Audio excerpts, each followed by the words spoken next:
विधवा बहू का फैसला। महक की शादी रोहन से होती है। रोहन माँ बाप का इकलौता बेटा होता है, लेकिन फिर किसी कारण से रोहन की मौत हो जाती है।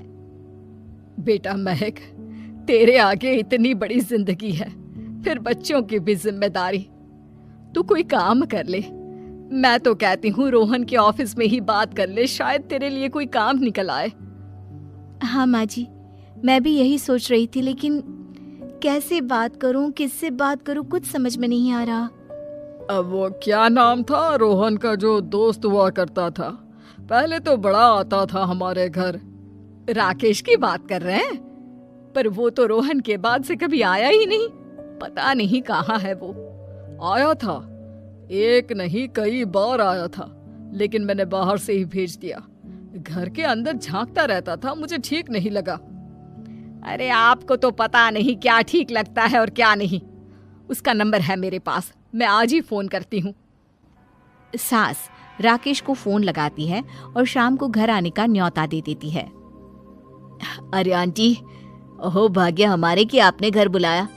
मैं तो कई बार आया, लास्ट टाइम तो अंकल से मुलाकात भी हो गई थी। हाँ, वो हम लोगों को निकलना था ना कहीं उस वक्त।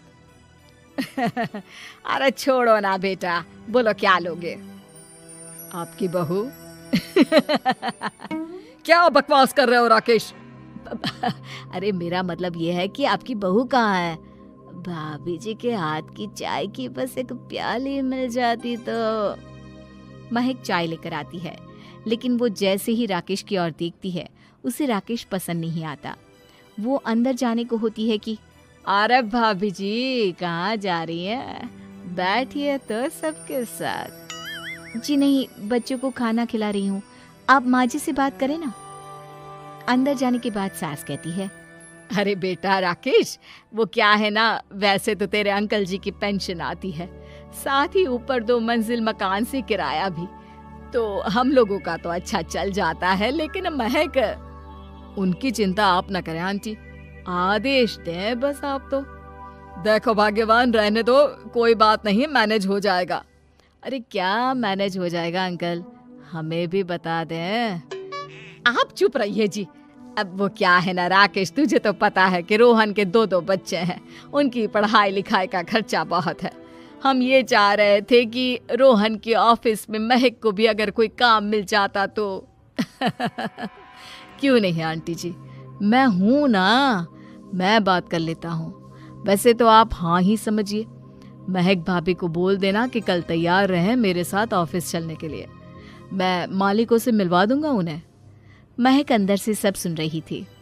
अच्छा आंटी जी, तो चलता हूँ, कल आ जाऊंगा। अच्छा भाभी जी, तैयार रहिएगा कल। राकेश तो चला जाता है, लेकिन ससुर सास पर बरस पड़ते हैं। मुझे ये आदमी एक पैसे का पसंद नहीं है। तुम इसे बोल दो कि हमें कहीं नहीं करवानी बहू से कोई नौकरी। अरे क्यों नहीं करवानी? सारा पैसा मैं इसके बच्चे और इसी पर उड़ा दूंगी, तो मेरी बेटी को क्या दूंगी? जरूरत क्या है तुम्हारी बेटी को तुम्हारे पैसे की? अरे वो तो पहले ही बड़े पैसे वाले घर की बहू है।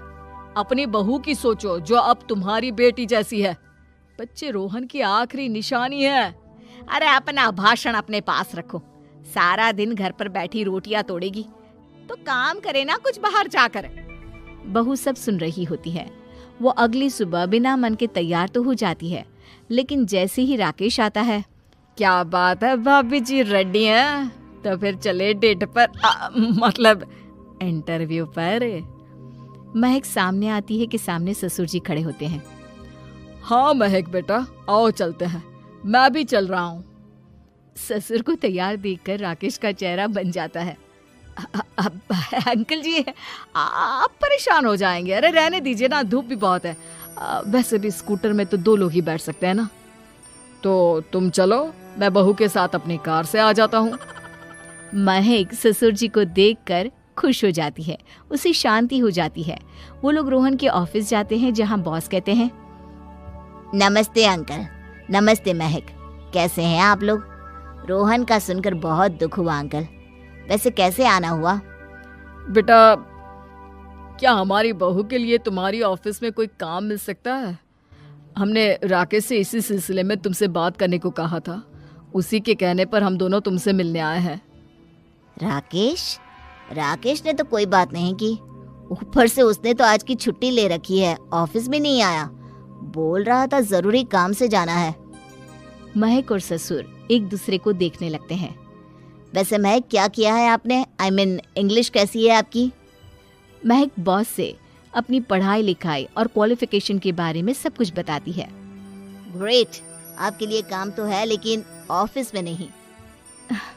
सर, मेरे बच्चे छोटे हैं, मैं फील्ड में काम नहीं कर सकती हूँ। मतलब वो काम घर से करना है, घर से रहकर बच्चे भी देखें और घर भी देखें, लेकिन हाँ, काम जरूर से करें। वो काम डाटा एंट्री का है, तो जब भी वक्त मिले काम करें, और इसके हम आपको अच्छे पैसे भी देंगे। महक बॉस की बात सुनकर खुश हो जाती है, उन्हें थैंक्स बोलकर घर आ जाती है। किसके साथ भेज रही थी तुम महक को? अरे वो कमीना, उसने तो ऑफिस से छुट्टी ले रखी थी, बात भी नहीं की थी उसने बॉस से बहू के काम के लिए। वो तो अच्छा हुआ कि मैं साथ में चला गया। हाँ, ठीक है, नौकरी मिल गई ना, इतना ही काफी है। समय बीतता है और एक दिन फिर दरवाजे पर दस्तक होती है। घर पर कोई नहीं था। महक दरवाजा खोलती है, देखती है तो सामने है राकेश। नमस्ते भाभी जी। नमस्ते, घर पर कोई नहीं है, आप कल आइएगा। अरे, कैसी बात कर रही हैं भाभी जी, हम तो आपकी मदद के लिए आए हैं। वो क्या है ना, अंकल जी का फोन आया था कि आपको किसी मदद की जरूरत है। महक को आश्चर्य होता है कि उसके ससुर ने राकेश को फोन क्यों किया। वो ससुर जी को फोन करती है लेकिन फोन नहीं लगता। नहीं, हम लोगों को किसी भी चीज की जरूरत नहीं है, आप जा सकते हैं। अच्छा, एक कप चाय तो पिला दीजिए। महक चाय लेकर आती है। चाय पीने के बाद, रोहन मेरा बहुत अच्छा दोस्त था। उसने मुझसे कहा था कि वो रहे ना रहे, उसके घर वालों का, खास करके आपका ख्याल मुझे ही रखना है। तो मैं कल फिर आऊंगा भाभी जी। नहीं, माता पिताजी है नहीं, वो 4-5 दिन बाद आएंगे। आप उन लोगों के आने के बाद ही आइएगा। मुझे ये सब ठीक नहीं लगता। अरे छोड़िए ना भाभी जी, लोगों का तो काम है कहना। मेरा मतलब है वो तो बोलते ही रहेंगे। आता हूँ मैं कल। महक को अब गुस्सा आ जाता है। हमेशा शांत और मधुर बोलने वाली महक पहली बार जिंदगी में फैसला लेती है, और फैसला होता है राकेश को सबक सिखाने का। बड़े बेशर्म हैं आप। किसने कहा आपको कि आप आए? अरे भैया, साफ साफ बोला ना कि नहीं जरूरत है किसी की मदद की।